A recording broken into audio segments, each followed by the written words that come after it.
शाम के 7 बज चुके थे। मुंबई की गगनचुंबी इमारतें धीरे धीरे शाम की सुनहरी रोशनी में डूब रही थी।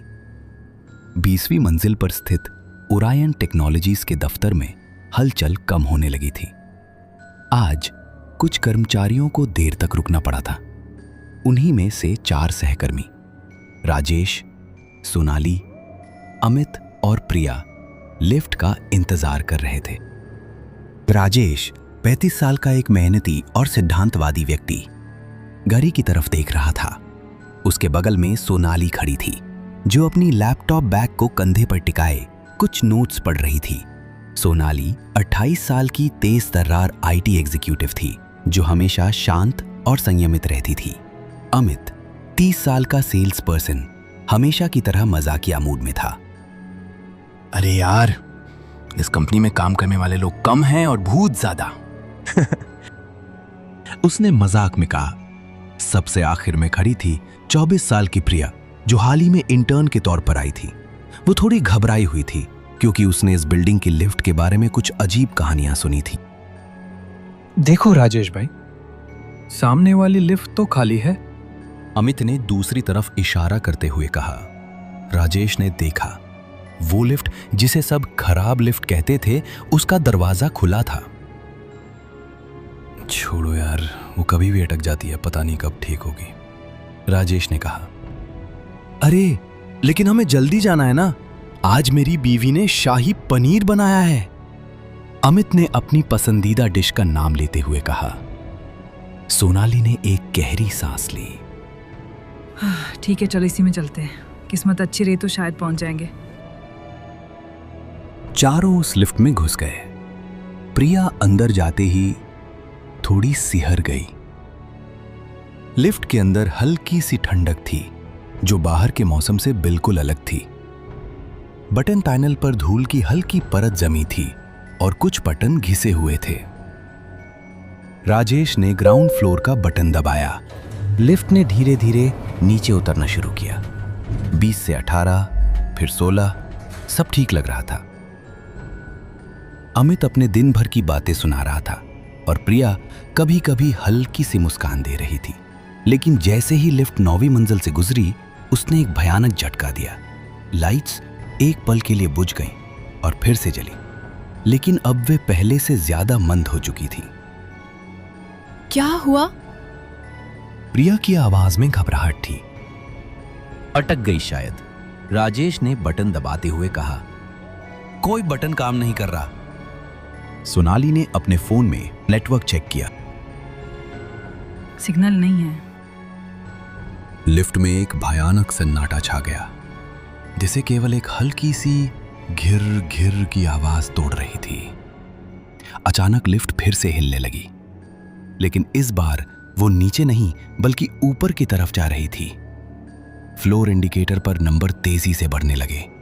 10, 11, 12, 20, 21, 22। फिर एक अजीब सा प्रतीक चमक उठा, जिसे उन्होंने पहले कभी नहीं देखा था। यह किसी संख्या जैसा नहीं था, बल्कि एक उल्टा त्रिकोण था। और फिर एक और झटके के साथ लिफ्ट रुक गई।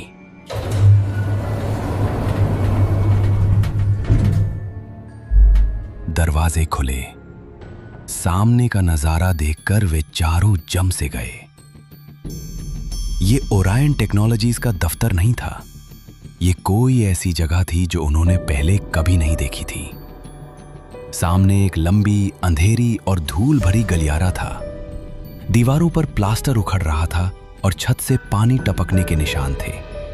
गलियारे में पुरानी मशीनरी के कुछ हिस्से और टूटे हुए लकड़ी के बक्से पड़े थे। हवा में एक अजीब सी बदबू थी, सीलन और जंग की मिली जुली गंध। ये कौन सा फ्लोर है? राजेश ने फुसफुसाते हुए कहा। मुझे नहीं पता, हमारे बिल्डिंग में ऐसा कोई फ्लोर नहीं है, सोनाली ने जवाब दिया, जिसकी आवाज में भी डर था। हो सकता है ये कोई सर्विस फ्लोर हो जिसे बंद कर दिया गया हो, अमित ने अंदाजा लगाया। हालांकि उसकी आवाज में भी आत्मविश्वास नहीं था। लिफ्ट से बाहर निकलने के अलावा उनके पास कोई और रास्ता नहीं था। क्योंकि लिफ्ट के अंदर का तापमान तेजी से गिर रहा था। बाहर कदम रखते ही उन्हें एक अजीब सी ठंडक महसूस हुई जो हड्डियों तक को सुन कर रही थी। गलियारे में कदम रखते ही उनके जूतों के नीचे कुछ किरकिरा सा महसूस हुआ। वे धीरे धीरे गलियारे में आगे बढ़ने लगे। उनकी हर सांस सुनाई दे रही थी। गलियारे के एक छोर से एक धीमी अस्पष्ट आवाज आ रही थी, जैसे कोई धातु खींच रहा हो या कोई भारी चीज घिसट रही हो। प्रिया की आंखें आंसुओं से भर गईं। मुझे डर लग रहा है। उसने लगभग रोते हुए कहा। चुप रहो प्रिया। राजेश ने उसे दिलासा देने की कोशिश की। हम रास्ता ढूंढ लेंगे। तभी गलियारे के अंधेरे कोने से खट खट की आवाज आई। ऐसा लगा जैसे कोई धीरे धीरे उनके करीब आ रहा हो। अमित ने अपनी जेब से मोबाइल निकाला और टॉर्च ऑन की।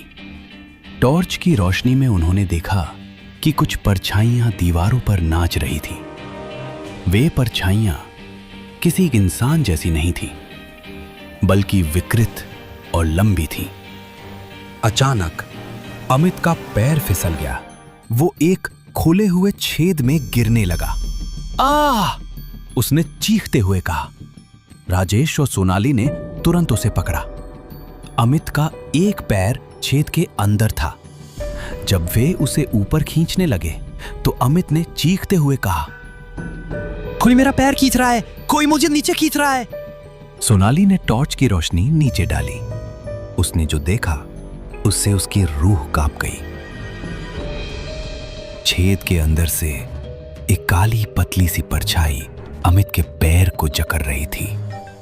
उस परछाई के नाखून लंबे और नुकीले लग रहे थे। राजेश और सोनाली ने पूरी ताकत लगाकर अमित को ऊपर खींचा। परछाई गायब हो गई, लेकिन अमित के पैर पर गहरे लाल निशान पड़ गए थे। वे तेजी से पीछे हटे। उनकी सांसें तेज हो चुकी थी। ये क्या था? प्रिया की आवाज कांप रही थी। हमें यहाँ से निकलना होगा। सोनाली ने लगभग फुसफुसाते हुए कहा। वे तेजी से लिफ्ट की तरफ भागे, लेकिन जब वे वहां पहुंचे तो लिफ्ट का दरवाजा बंद हो चुका था। उन्होंने उसे खोलने की कोशिश की, लेकिन वो टस से मस नहीं हुआ। लिफ्ट के बाहर जमीन पर एक पुरानी पीली पड़ चुकी अखबार की कतरन पड़ी थी। राजेश ने उसे उठाया। उस पर लिखा था 1965 लिफ्ट शाफ्ट दुर्घटना में 4 मजदूरों की मौत, शव नहीं मिले। खबर में आगे लिखा था कि बिल्डिंग के निर्माण के दौरान एक भारी लिफ्ट अचानक गिर गई थी, जिसमें 4 मजदूर नीचे दब गए थे। उनके शरीर कभी नहीं मिल पाए और माना जाता था कि वे वहीं शाफ्ट में फंसे रह गए। इस विशेष हिस्से को बाद में सुरक्षा कारणों से पूरी तरह से बंद कर दिया गया था। राजेश ने कतरन हाथ में पकड़ी हुई थी और उसकी आंखें बड़ी हो चुकी थी। तो हम यहां इसीलिए फंसे हैं? उसकी आवाज में डर और समझदारी दोनों थी। उनकी आत्माएं। जैसे ही राजेश ने यह कहा, लिफ्ट के अंदर से एक तेज खड़खड़ाहट की आवाज आई। अंदर की बत्ती फ्लिकरिंग करने लगी और फिर पूरी तरह बुझ गई। लिफ्ट का मेटल बॉडी कांपने लगा, जैसे कोई अंदर से उसे हिला रहा हो। हमें लिफ्ट के अंदर जाना होगा। सोनाली ने कहा। शायद यही हमें बाहर निकालने का एकमात्र रास्ता है। अमित ने लिफ्ट के दरवाजे पर ताकत लगाई। दरवाजे में एक छोटी सी दरार आ गई थी। उस दरार से एक ठंडी हवा अंदर आ रही थी और उसके साथ ही एक अजीब सी सड़ी हुई गंध। तभी लिफ्ट के अंदर से एक हाथ जैसी परछाई दरवाजे के छेद से बाहर निकली। वो परछाई पतली और लंबी थी, जैसे किसी सूखे हुए पेड़ की टहनी। वो हाथ प्रिया की तरफ बढ़ रहा था। प्रिया चीख उठी और राजेश के पीछे छिप गई। ये सब क्या हो रहा है? अमित ने घबराते हुए कहा। सोनाली ने देखा कि लिफ्ट के कंट्रोल पैनल पर एक लाल बत्ती जल रही थी। Emergency override. अगर हम इसे दबा सकें तो शायद लिफ्ट मैनुअल मोड में आ जाए और हम इसे नीचे ले जा सकें। लेकिन लिफ्ट का दरवाजा अब जोर जोर से खड़कने लगा था। अंदर से कोई उसे खोलने की कोशिश कर रहा था। उन्हें लिफ्ट के अंदर से कुछ फुसफुसाहटें भी सुनाई देने लगीं। अस्पष्ट धीमी आवाजें, जैसे कई लोग एक साथ बात कर रहे हों, लेकिन उनकी भाषा समझ नहीं आ रही थी। अचानक लिफ्ट के दरवाजे में एक बड़ी दरार आई और एक हाथ का निशान उस पर छप गया, एक बड़ा खूनी पंजा। हमें जल्दी करनी होगी वरना हम यही फंस जाएंगे हमेशा हमेशा के लिए, राजेश ने कहा। लिफ्ट के अंदर की बत्ती पूरी तरह बुझ चुकी थी। अब केवल इमरजेंसी लाइट्स की पीली डिम रोशनी थी जो हर परछाई को और भी डरावना बना रही थी। लिफ्ट का मेटल ढांचा जोर जोर से थरथरा रहा था, जैसे कोई अदृश्य शक्ति उसे अंदर से चीर देना चाहती हो। राजेश ने किसी तरह हिम्मत करके प्रिया को अपने पीछे खींचा। हमें इमरजेंसी ओवरराइड बटन दबाना ही होगा सोनाली, उसने चीखते हुए कहा। उसकी आवाज डर से कांप रही थी। सोनाली कंट्रोल पैनल के पास पहुंचने की कोशिश कर रही थी। लिफ्ट के अंदर की हवा अब हड्डियों तक को जमा देने वाली ठंडी हो गई थी और उसमें सड़ी हुई मिट्टी और लोहे की गंध इतनी तेज हो गई थी कि सांस लेना मुश्किल हो रहा था। अचानक लिफ्ट के अंदर से एक भयानक कराहने की आवाज गूंजी। ऐसी आवाज जैसे कोई गहरे दर्द में चीख रहा हो। अमित, जो हमेशा मजाकिया रहता था, अब पूरी तरह कांप रहा था। उसकी आंखें डर से फटी हुई थीं। वे अंदर हैं, उसने हकलाते हुए कहा। वे हमें छोड़ेंगे नहीं। तभी लिफ्ट के दरवाजे के ठीक बीच से, जहां पहले अखबार की कतरन मिली थी, वहां से एक काली परछाई धीरे धीरे उभरने लगी। वह परछाई मानव आकृति जैसी नहीं थी। वह टेढ़ी मेढ़ी, विकृत और धुंधली थी, जैसे हवा में तैरता हुआ धुआं। लेकिन उस परछाई की आंखें थी, दो जलते हुए लाल बिंदु जो सीधे अमित को घूर रहे थे। अमित, पीछे हटो, राजेश चिल्लाया। लेकिन अमित जम चुका था। उसकी नजरें उन लाल आंखों पर टिकी थी। परछाई और करीब आने लगी। लिफ्ट के बंद दरवाजों के आर पार उसके साथ ही एक ठंडी कांपती हुई फुसफुसाहट सुनाई दी, जैसे सैकड़ों आवाजें एक साथ बोल रही हों, लेकिन कोई शब्द समझ नहीं आ रहा था। यह फुसफुसाहट धीरे धीरे तेज होती गई, एक दर्दनाक चीख में बदल गई जो सीधे उनके दिमाग में गूंज रही थी। सोनाली ने किसी तरह अपना हाथ आगे बढ़ाया और इमरजेंसी ओवरराइड बटन को छू लिया। बटन दबाते ही लिफ्ट में एक भयानक झटका लगा और एक लाल अलार्म बज उठा। लिफ्ट कांपने लगी, जैसे कोई राक्षस उसे अंदर से चीर रहा हो। उसी पल काली परछाई अचानक दरवाजे से बाहर निकल आई। वो पूरी तरह से ठोस तो नहीं थी, लेकिन इतनी वास्तविक थी कि उसके छूने का एहसास हो सके। परछाई सीधे अमित की तरफ बढ़ी। अमित ने चीखने की कोशिश की, लेकिन उसके गले से कोई आवाज नहीं निकली। परछाई ने अपने ठंडे अदृश्य हाथों से अमित की गर्दन को जकड़ लिया। अमित की आंखें बाहर निकल आईं। उसने सांस लेने की कोशिश की, लेकिन हवा उसके फेफड़ों तक नहीं पहुंच रही थी। उसका शरीर ऐंठने लगा। वो अपने हाथों से उस अदृश्य पकड़ को हटाने की कोशिश कर रहा था, लेकिन कोई फायदा नहीं हुआ। परछाई अमित को धीरे धीरे लिफ्ट के मेटल फ्लोर में खींचने लगी, जैसे फ्लोर पिघल रहा हो।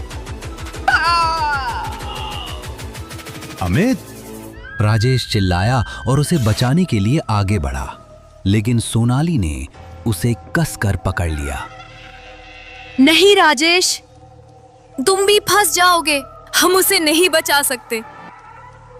उसकी आवाज में दर्द था, लेकिन वो जानती थी कि ये एकमात्र तरीका था बाकी लोगों के बचने का।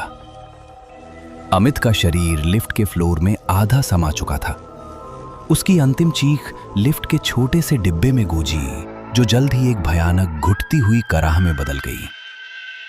उसकी आंखें खुली थीं, लेकिन उनमें कोई जीवन नहीं था। अंतिम पल में उसका शरीर पूरी तरह से उस मेटल फ्लोर के अंदर गायब हो गया, जैसे वो कभी मौजूद ही नहीं था। लिफ्ट का फ्लोर फिर से ठोस हो गया, लेकिन जहां अमित गायब हुआ था, वहां एक गहरा काले रंग का धब्बा छूट गया। डर, दर्द और आतंक का एक भयंकर लहर लिफ्ट में मौजूद राजेश, सोनाली और प्रिया को निगल गया। प्रिया की सिसकियां अब एक बेकाबू हिचकियों में बदल चुकी थीं। लिफ्ट ने एक और भयानक झटका दिया और फिर अचानक तेजी से नीचे गिरने लगी। वो बेतरतीब ढंग से नीचे उतर रही थी, कभी रुकती, कभी फिर गिरती। हर झटके के साथ उन्हें लगता कि वे भी लिफ्ट शैफ्ट में गिर जाएंगे। उन्हें लिफ्ट की केबल टूटने की आवाजें सुनाई दे रही थी और उनके कानों में अमित की अंतिम चीख गूंज रही थी। राजेश ने आंखें बंद कर लीं, प्रार्थना कर रहा था कि ये सब खत्म हो जाए। सोनाली ने प्रिया को कसकर पकड़ लिया था, जैसे उसे टूटने से बचाना चाहती हो। अचानक एक और तेज अंतिम झटके के साथ लिफ्ट रुक गई। एक पल के लिए सब कुछ शांत हो गया। फिर एक हल्की सी डिंग की आवाज हुई और लिफ्ट का दरवाजा धीरे धीरे खुला। सामने ओरायन टेक्नोलॉजीज की चमकती हुई जानी पहचानी लॉबी थी। बाहर की रोशनी उनकी आंखों को चुभ रही थी। लॉबी में कोई नहीं था। दारोगा शायद चाय पीने गया था। तीनों घिसटते हुए लिफ्ट से बाहर निकले, जैसे अभी अभी किसी नरक से लौटे हों। उनके कपड़े अस्त व्यस्त थे, उनके चेहरों पर धूल और आंसुओं के निशान थे और उनकी आंखें खाली और डरावनी थीं। जैसे ही वे लिफ्ट से पूरी तरह बाहर निकले, लिफ्ट का दरवाजा एक भयानक धड़ाम की आवाज के साथ बंद हो गया। लिफ्ट का फ्लोर इंडिकेटर फिर से जल उठा और उन्होंने देखा कि वो वापस उस रहस्यमय उल्टे त्रिकोण वाले फ्लोर पर जा रहा था। राजेश, सोनाली और प्रिया एक दूसरे को घूरते रहे। उन्होंने कुछ नहीं कहा।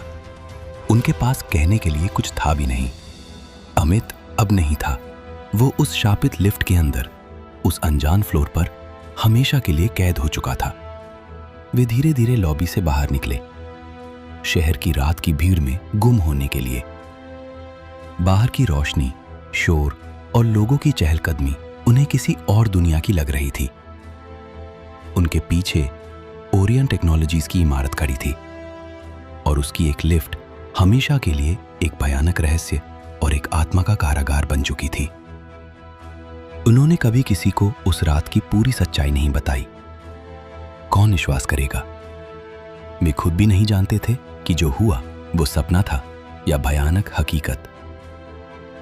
लेकिन हर रात उनकी नींद में उन्हें लिफ्ट की खड़खड़ाहट और अमित की अंतिम चीख सुनाई देती थी, जो उन्हें याद दिलाती थी कि कुछ दरवाजे ऐसे होते हैं जिन्हें कभी नहीं खोलना चाहिए।